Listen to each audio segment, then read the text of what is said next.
What I got, you can't buy. It resides between my eyes. Walked through the fire, came out better on the other side. See, life's like a beach if you find the sand. And right now, I'm feeling like 100 grand. You are listening to Inspired Insider with your host, Dr. Jeremy Wise. Dr. Jeremy Weiss here, founder of InspiredInsider.com, where I talk with inspirational entrepreneurs and leaders. Today is no different. I have Taylor McMaster of Dot & Company, and you can find him at dotandcompany.co. Taylor, before I formally introduce you, I always like to point out other episodes of the podcast people should check out. And since this is part of the Top Agency series, I had Jason Swank. We both know Jason Swank. I had him on twice. Actually, once he talked about how he built up his agency to 8 figures and sold it. Second time was how one of the companies he's working with has been buying up agencies. And so talking about the valuation and the agency space in general, that was an interesting one. We also have a mutual friend, Ian Garlick of videocasestory.com. Ian, that was a really interesting episode. And he talked about, he really comes from an entrepreneurial family. His dad was an entrepreneur. I don't know if he told you this story, Taylor, but his dad owned a lot of different types of businesses. One was a restaurant and it had dolphins in it. Okay. And that would be weird or interesting, maybe weird if it was in Orlando, but at the time that restaurant was in Wisconsin and had live dolphins in the restaurant. So just interesting stories and got the creative juices flowing. Another one was Kevin Hurrigan. Kevin Hurrigan runs Spinutech. He's an agency since 1995. So we talked about the landscape and evolution of the business, of the internet, and of agency life at that time too. So those are really interesting. This episode is brought to you by Rise 25. Rise 25, we help businesses give to and connect to their dream relationships and partnerships. And how do we do that? We do that by helping you run your podcast. We're an easy button for a company to launch and run a podcast. And we do the strategy, the accountability, and the full execution. So kind of what Taylor does for account management. We're like kind of like the magic elves that run in the background and make it look easy for the host and the company so they can create amazing content and amazing relationships, but most importantly, run their business. You know, for me, the number one thing in my life is relationships, and I'm always looking at ways to give to my best relationships. And I found no better way over the past decade to profile the people and companies I most admire and share with the world what they're working on. So if you've thought about podcasting, you should. Taylor has a podcast. You should check it out. If you have questions, you go to rise25.com or email us at support@rise25.com. I'm excited to introduce Taylor McMaster. She's the founder of Dot & Company, where she and her team help digital marketing agencies keep their clients happy. How do they help keep their clients happy? They have full service client account management services. So really, Taylor leads a team of client account managers at Dot & Company. They train them to work with different agencies. To date, they've helped dozens and dozens of digital marketing agencies free up their time to prioritize the money makers in their business, while Dot & Co. team actually ensures the client experience is smooth, very smooth. She's also the host of the Happy Clients podcast, where she interviews top names in the industry, diving deep into what makes clients happy. Taylor, thanks for joining me. Yeah, thank you so much for having me. I know we've been internet friends for a while, but finally got to meet in real life this year. So very excited and honored to be on your podcast. I'm excited too. And just start people off and tell people a little bit about Dot & Co. and what you do. Yeah. So like you alluded to, we are all about happy clients. And how we got started was, this was kind of my zone of genius, you could call it. I had always worked in marketing. So I was a marketer at heart. So I understood the industry. But the pieces of running an agency that I really enjoyed, and that was talking to clients and building relationships, similar to you, Jeremy. I just love building relationships with people and talking and really helping agency owners. And so I'm kind of an accidental agency owner because it was something that I was super passionate about, which was account management. And it kind of just grew into a team of 50. Now we're a big agency and we're working with tons of other agencies. So I'm kind of an accidental agency owner, which we can get into. But in short, yeah, we work with agencies, really helping them free up their time. We come in, we actually manage their client relationships for them, build processes, project management, essentially own that entire experience. And our goal is for the agency owner to step away from that client facing seat, because you and I both know that if agency owners are working in their zone of genius and working on those money makers, their agency could look a lot different in 6 to 12 months. So we come in, take all that over, hopefully improve the experience, reduce churn, and allow agency owners to buy back some of their time. Talk about in the beginning, the first kind of pivotal client that you had that launched you into this type of business. It's so funny, right? Because like I said, it was accidental. And I just kind of went into this being like, this is what I'm doing now. And started talking to agency owners and saying, hey, yeah, I do account management. Like if you need help, let me know. And so I was at this event in Fiji, random, but I was at this agency accelerator event and I had signed up maybe like 9 months before. And by the time the event came around, I was thinking like, I don't really want to go to this. I don't want to run an agency anymore. I don't want to do this. I really don't know why I'm going to this event, but I already paid for it. So I was like, you know what, whatever, I'm going to go. So I show up halfway across the world at this agency accelerator event, and there was probably about 30 agency owners. And I kind of decided one day, I was chatting with my mentor at this event, and I was telling her essentially the same story as I told you, Jeremy. You know, I was like, I don't want to run an agency anymore. I really just want to do account management. Like that's just what lights me up. That gives me energy. And she was like, why don't you just do that? Like, just do account management. Like, see how you like it. It could turn into something big. And so I just kind of said, you know what? Yeah, I'm doing this. So I started telling everyone at this event, I was like, yeah, I do account management for agencies. If you need help, let me know. And there was this agency owner named Tom Breeze, who is an absolute gem. He runs an agency called Viewability, and he's been on the podcast. They're the top. Yep. Has he? Mm-hmm. Oh, okay. So he's amazing. And he runs one of the top YouTube agencies in the world. And so he and I got chatting. He was like, you know what? I actually need an account manager. Here's my situation. I'm totally strapped. I have small children. I just don't want to be, doing this anymore. But I don't know anybody I could hire. I haven't had success hiring this role before. And so I was like, well, you let me do it. And we kind of went back and forth, and he was like, you know what? I think this could work. And so I started working with him. I started to do kind of a fractional account management model. And then I started working with another agency owner. His name is Jason Portnoy. He is a superstar. He does a lot of e-commerce clients. And he was one of my other first clients.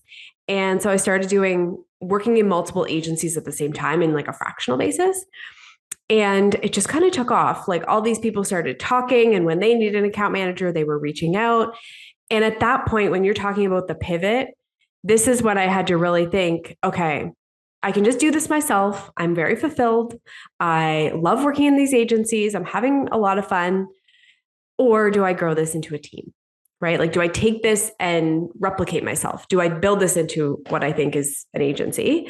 And so we decided to go the team road. And I think it was 2 months later, hired my first account manager and just kind of started to build the frameworks, started to build the best practices, and started to sell this as a service.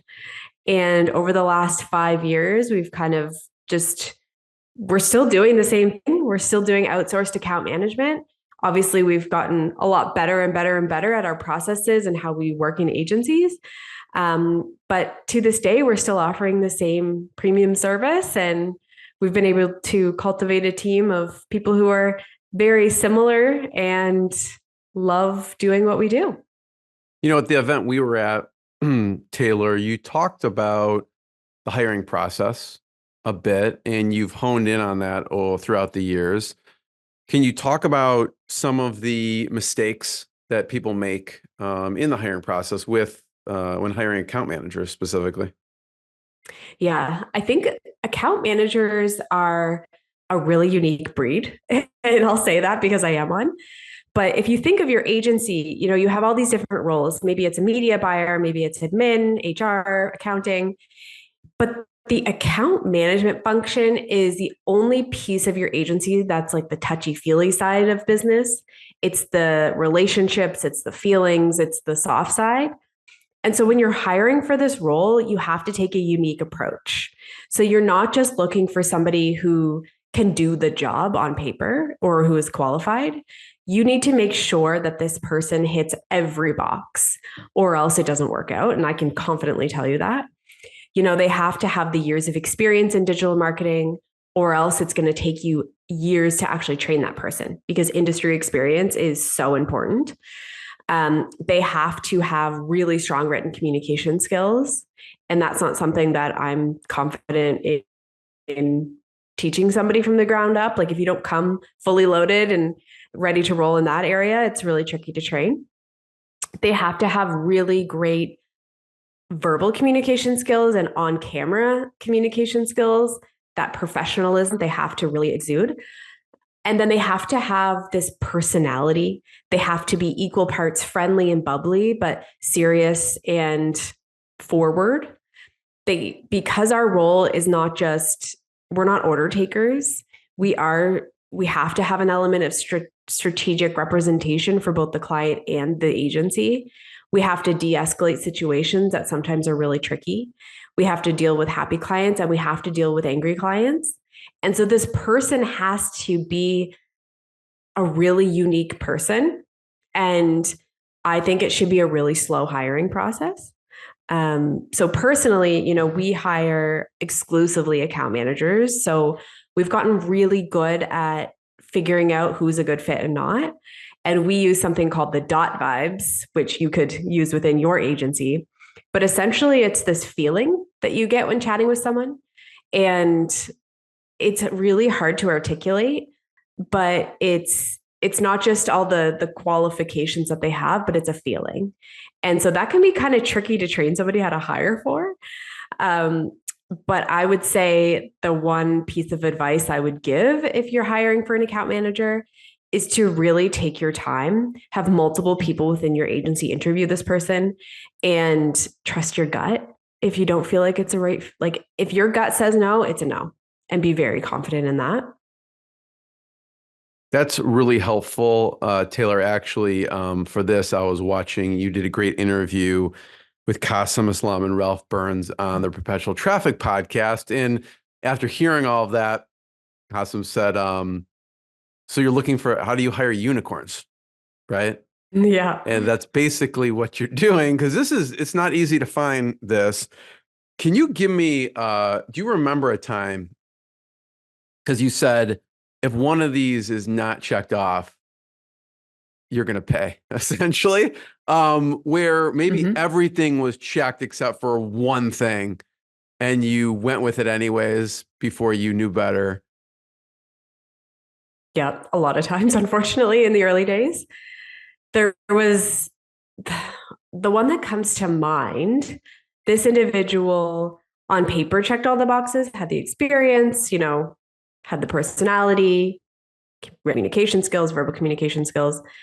But when push came to shove, they didn't actually have the digital marketing knowledge to speak to clients. And I put them in front of an agency and it went really bad. And it was such an expensive learning opportunity for me. But what I learned was that you can't just take something at face value. You really need to put people through tests and allow them to prove themselves. And honestly, that is really frustrating for the candidate to have to go through that process. However, I have allowed people to kind of slip through over the years, in the early years, when they didn't fully have the digital marketing knowledge, like the industry experience. And that is just something that takes so long to learn. And it's not something I can just put them through a digital marketing course.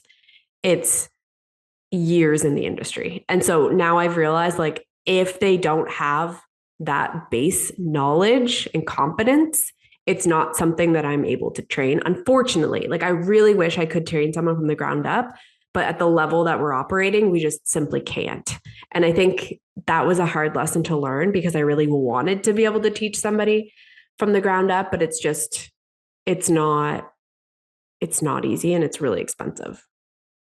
From a personality perspective, you know, the bubbly, nice personality, but serious and holds someone accountable personality. What kind of things do you use to assess that? Because, you know, probably some of your clients are on with maybe a hard charging CEO talking about stuff. Mm-hmm. And so the person has to be nice, but they probably sometimes have to push back when they see someone not following whatever the strategy or methodology of that agency. So what do you use to assess personality, or how do how does that work in the interview process?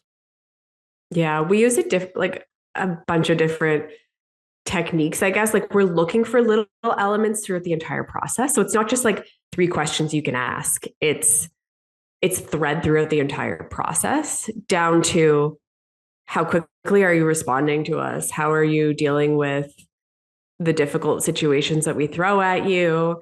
How are you dealing with it's throughout the whole process, and it ties into that dot vibe. One of our core values is persistent.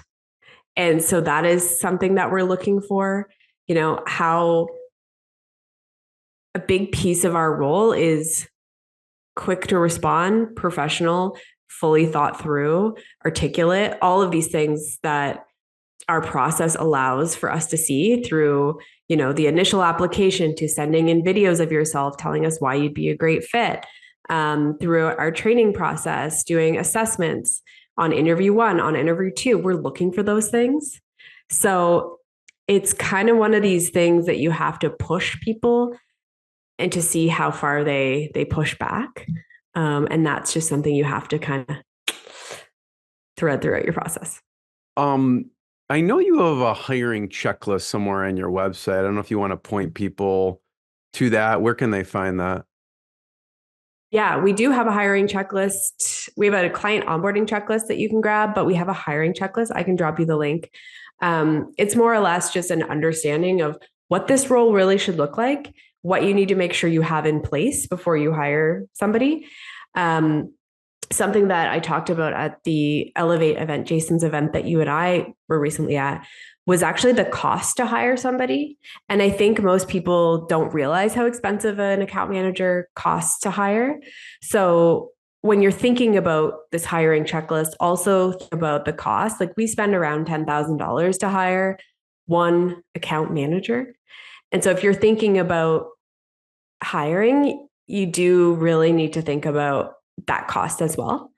And another thing to think about when it comes to the hiring checklist is time. We used to say it takes around 2 weeks, but it's closer to 4 to 6 weeks to really get an account manager hired, and then training after that. So I would allow yourself a lot of time. We have a full stack team who does hiring full time here at DOT.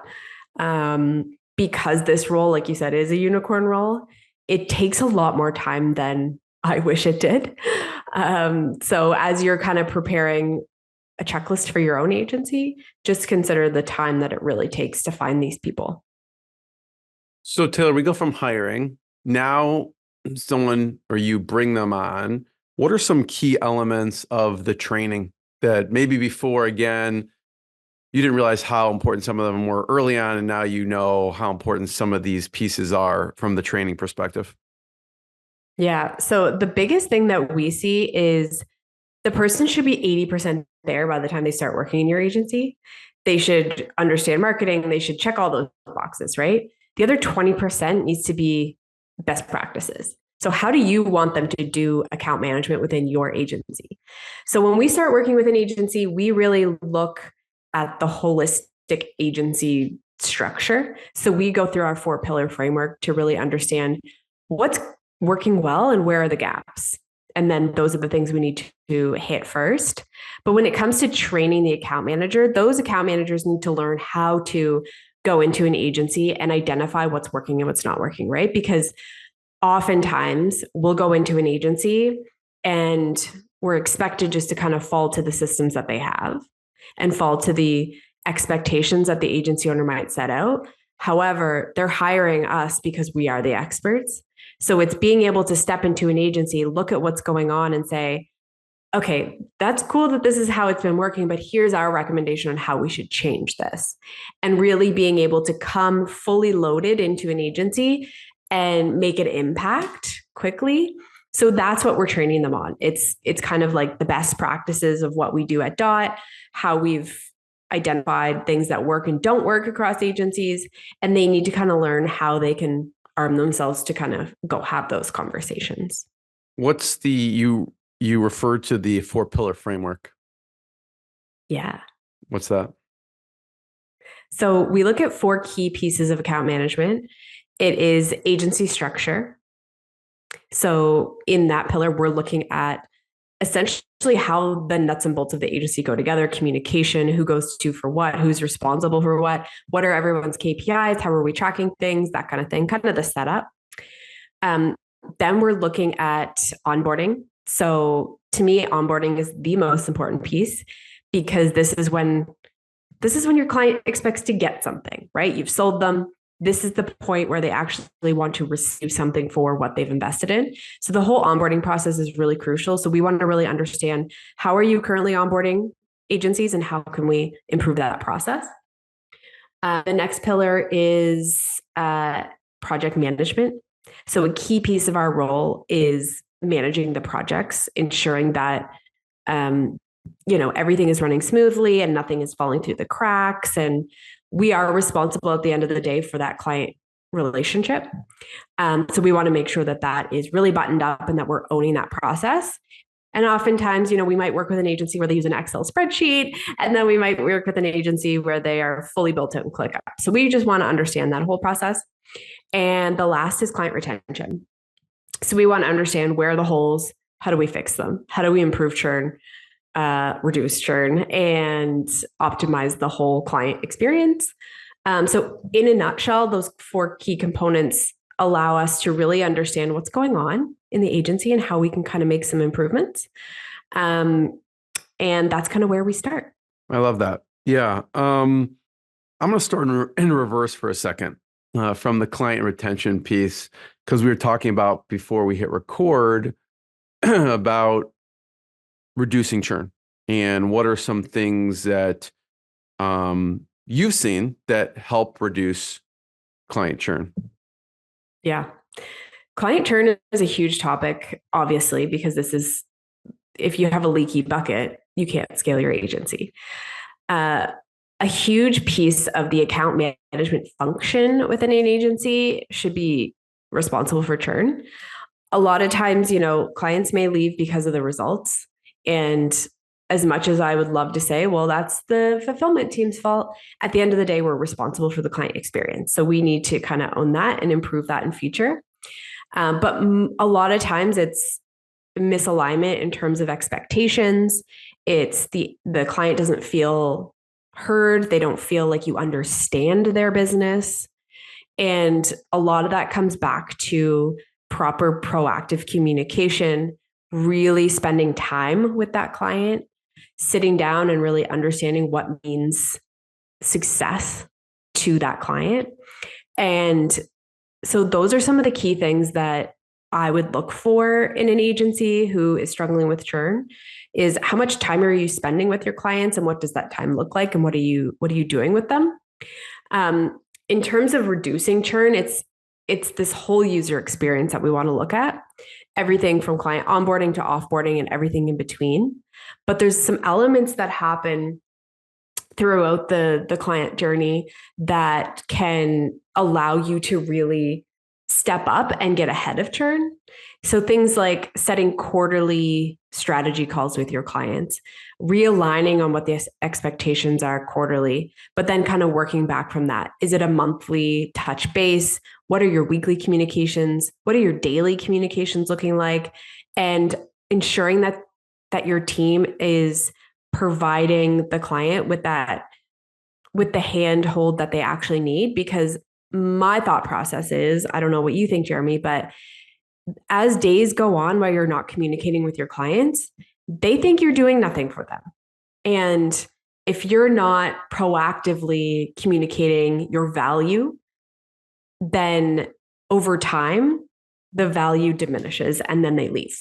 So your team should be constantly looking for ways to wow them, show the value, and show how much value you're providing to the client. And a really strong account manager should be able to do that. And then some different strategies, things like de-escalation. We had a client that wanted to leave the other day, for example, and we got on the phone with him and we just kind of opened up the conversation and said, like, listen, I'm not here to try and save you as a client. I really just want to have an open conversation and really understand where we went wrong and how we can learn from this experience and how we can help you and your agency. And we kind of just allow them to have an open conversation with us. And through that experience, they were able to spill their guts of like, this is all the things that aren't working. And here's the misalignment and expectations. And we were able to successfully get aligned and continue working with that client because we were able to use the strategies of really just understanding them, understanding what's working, what's not working, and just realign. And instead of just allowing them to walk out the back door, we took the time to sit down with that client and really get on the same level. And so having those strategies as an account team are really crucial because there are going to be times when, even though you feel like you checked every box and you did everything you could throughout that relationship, there's going to be a time where someone wants to leave. And as long as you have the tools in your tool belt to really feel like you did all you could to save that relationship, not only will you impress the agency owner, but you'll keep that door open on a positive note for that client in the long term. And maybe that'll encourage referrals or the client might come back. So there's ways that you can really manage the relationship in a really meaningful way. That's, Taylor, really helpful. I love that question. I don't know if you have any other, I don't know if we call it de-escalation questions. I think you have another awesome checklist on your hands if that's the case.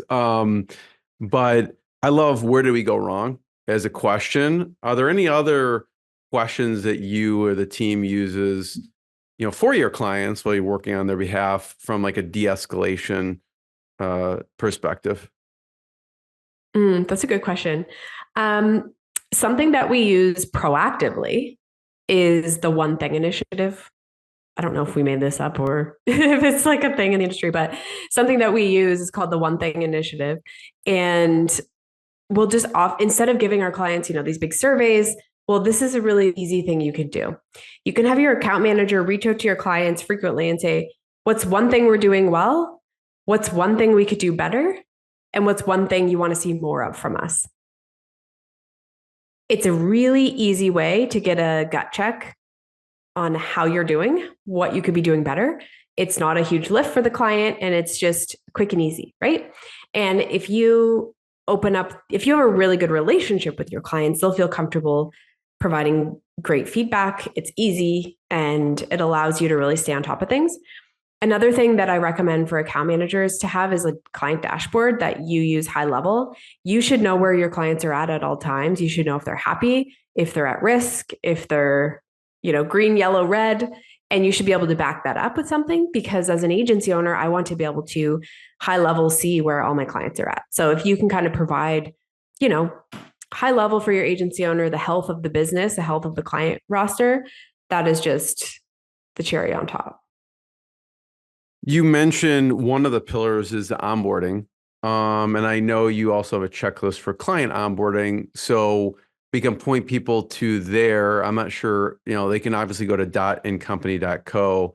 I'm not sure if there's a certain place they could find that, but I'd love for you to point out where they could find it, but also what's a element or two that you find to be, really essential in that client onboarding process.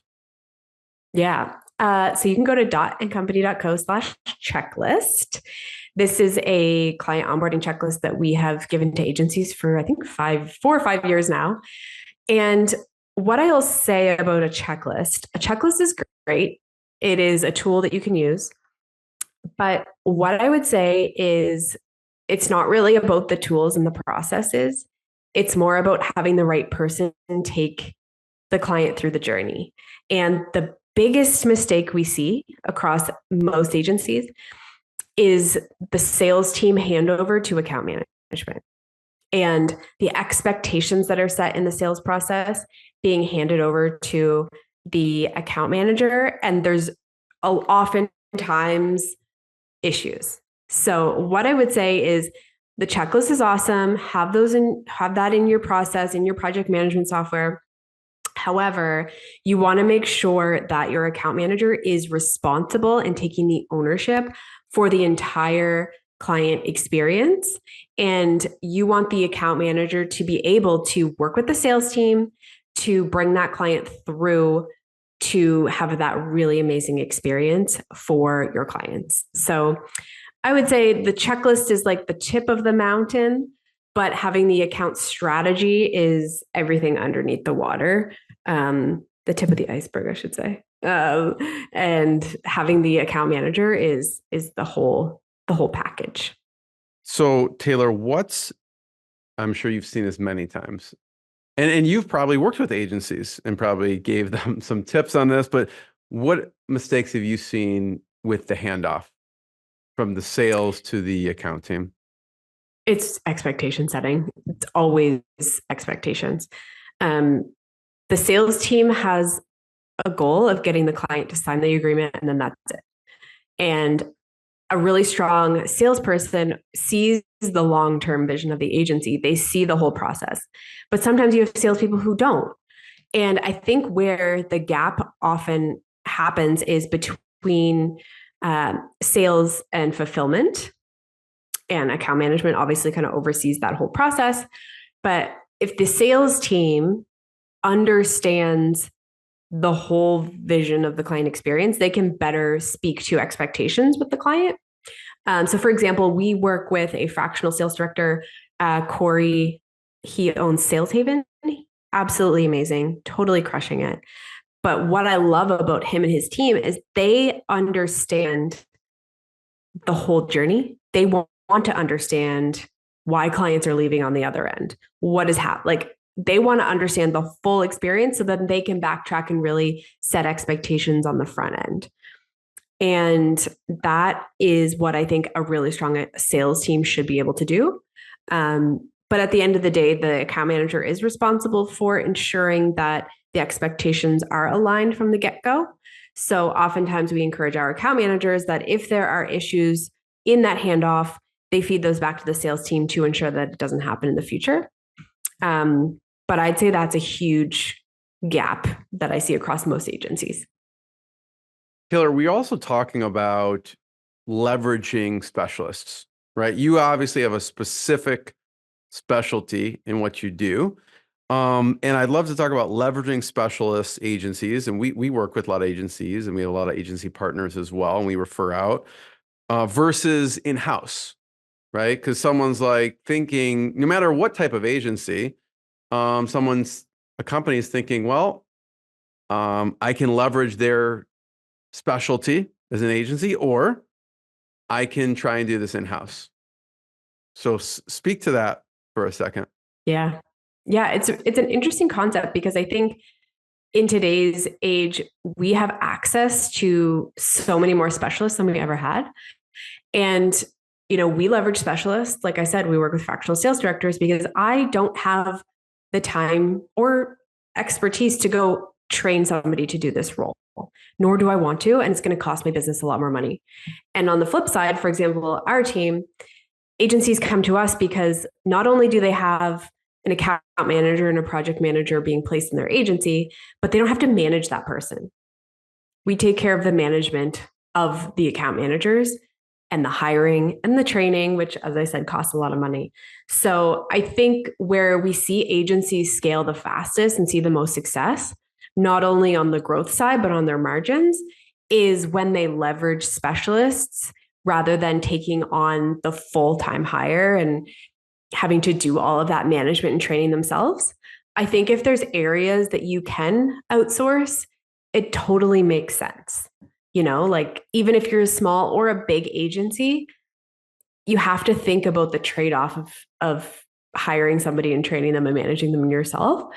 Not to say it doesn't work, and it does, but people work with Rise 25 for their podcast because they don't want to have to train somebody to do all of the back end. And I can tell you it's a lot of work. Having people so that you can find specialists to buy back your time is literally the most important thing as you're growing a business. So I think if you can leverage specialists and it makes sense for your business, do it. There was, Taylor, a company you worked with. I'd love to hear more details. It was a nonprofit marketing company, and what happened there? Yeah. So we've been working with this agency for over 3 years, and he was actually quite reluctant to hire us because he had a full-time in-house account manager, but he'd heard great things about us. And so we kind of chatted, and he was really nervous, and we started working together. We put an account manager into his agency, and within 6 months, he came to us and he was like, I am saving over 60 hours a month.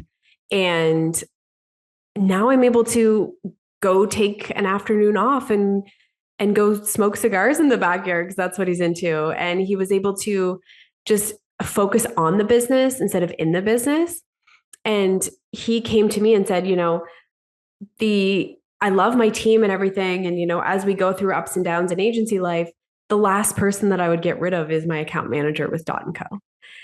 And it wasn't just because she was doing an amazing job and saving him all this time.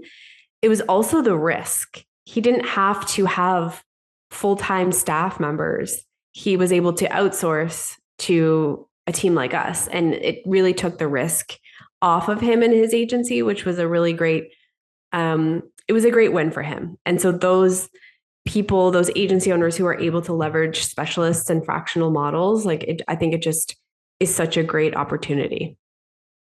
Yeah. One of the things you talk about too in the onboarding and in the process from clients is client gifting. So I'd love to hear some of your favorite gifts you've seen people use or that you've used throughout the years. Yeah, gifting should be a strategy, in my opinion. I don't think it should be something that's just like random. Obviously, there's going to be elements of random opportunities to surprise and delight a client, but it should be a little strategic. You should be looking for things. I actually sent a really cool gift to a client when I was an account manager. The agency owner came to me and they were like, hey, I want to send something really nice to this client. I don't know what. And so I started to kind of dig into, what are they into? We went layers deep, right? Trying to figure out what this person was into.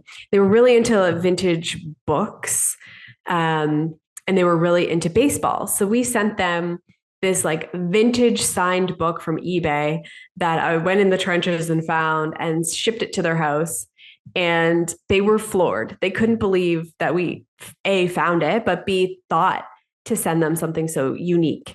And so obviously they're going to keep that, and they're always going to be reminded of that agency owner. And so I think that you have to have a budget for your account managers to be able to do this. So we give all of our account managers a quarterly budget, and spend it or you lose it. So you have to look for opportunities, and it shouldn't just be like a gift basket or some flowers, although I love that. But another example is like you said, I was on the Perpetual Traffic podcast a couple of years ago. So ahead of that podcast, I sent them custom cookies to their offices with their logo on it and my logo, and was just like, I'm so excited. The podcast is going to be awesome. And they, I think, still call me the cookie girl. They did mention it on that episode as well. Yeah. So they loved it. And it was just a little surprise and delight, just little opportunities that don't take that much effort. But when you do it, maybe you have your executive assistant send a nice gift, and it goes a long way. So personalization obviously sticks out for me in those stories. Like, really, you researched it and you tried to make something that's highly personal. Yeah, exactly. The more personal, the better. And don't just send your clients a hat with your business logo on it. Make it about them. Taylor, you mentioned Fiji in the very beginning, and I'd love to hear, because it sounds like one of the reasons you went to the event is maybe a mentor. So I'd love to hear maybe some of your mentors throughout the years and maybe a lesson you learned from them. Yeah. I've worked with a few different people throughout the years. And the biggest thing that I've learned is that you have to stay laser focused on what you're working towards. And in our industry, there's so many shiny objects. And for me, the first 3 years, I don't think I listened to any business podcasts. I didn't listen to books. I didn't want to get confused with what was out there. And that really allowed us to stay really laser focused on our offer and just getting better and better and better at what we were doing versus I'm very, I'm like a sponge. I like listen to other people's talks or presentations or podcasts. Like, I need to implement this now. I need to do this. Like, and I didn't want to give my team a whiplash and I didn't want to be all over the place. And I think that is the biggest lesson that I learned from mentors or anybody really is just to stay really focused on what you're doing until you hit a point where you can then look for other shiny objects. Talk about working with a spouse. Someone may have be working with a family member or spouse and some of the things that you found that have helped. Yeah, that's a good question. So my husband and I both co-own our business together. I started it and he came in 3 years in, although he was there the whole time in the background, but wasn't full-time in the business. Um, and it's been amazing. And I think why a lot of people go into business with partners is because they want to have that person, right, who's in it with them, who can bounce ideas off of, and who's really in it with you. And that has been us. Like, we've been able to grow together and work through things together. You definitely have to have boundaries for sure, in terms of your life and work, but I wouldn't have it any other way. It's been so good. And we have completely different skill sets that complement each other. And I don't think you'd ever have the level of trust with anybody other than maybe a business partner or a spouse or family member. I'm sure that it helps. But talk about the boundaries for a second. It probably helps that you both kind of deal with different aspects of the business itself. Yeah, we both have our lanes and we don't cross. But we just kind of have an open communication loop where it's like, if you don't want to talk about work, just say it and I won't be offended. Or if we're hanging out in the house, I say, like, can I ask you a quick business question? And if he says no, I'm like, okay, great, we'll talk about it later. Like, we just kind of set that up where it's like, I'm not going to be mad and I have to respect you. So, and I thread this throughout our entire organization, but even though you think something's urgent, it's not that urgent. So, like, relax for a second. We're not saving babies. Let's just take a deep breath and we deal with it later. Yeah. Taylor, I have one last question. Before I ask it, I just want to thank you for sharing your lessons and knowledge. It's been really valuable, and I want to encourage people to check out dotandcompany.co to learn more. And you can check out the dotandcompany.co/checklist for what Taylor was referring to earlier. I'd love to hear some of your favorite resources. It could be software, it could be podcasts, it could be books. And also, it's kind of like just a dual question. I'm going to ask you as a follow-up some of your favorite episodes on your podcast, but some of your favorite resources first. Could be podcast, books, software. So, my favorite book that I recently read is called Buy Back Your Time by Dan Martell. He's actually from the East Coast of Canada, where I'm from. And I recently read it, and I think it's my favorite business book I've ever read. It's the most practical, laser-focused book I've ever read. So highly recommend that. On my podcast, we talk a lot about account management, of course. But our hiring process we go into in a deep level and what we look for. So I would recommend listening to that. And yeah, I would say that would probably be the best one. It looks like you have an episode with Todd Tasky, so I've not seen that one. I'll watch that one. Also with Corey Quinn as well. Yeah. So both of them in the podcast are both good guests. So I'll have to check those out. But Taylor, I'd want to be the first one to thank you. Thanks for sharing. Everyone check out dotandcompany.co to learn more and more episodes of the podcast. And we'll see everyone next time. Thanks, Taylor. Thank you. Thanks, everyone. What I got, you can't buy. It resides between my eyes. Walked through the fire, came out better on the other side. See, life's like a beach if you find the sand. And right now, I'm feeling like 100 grand.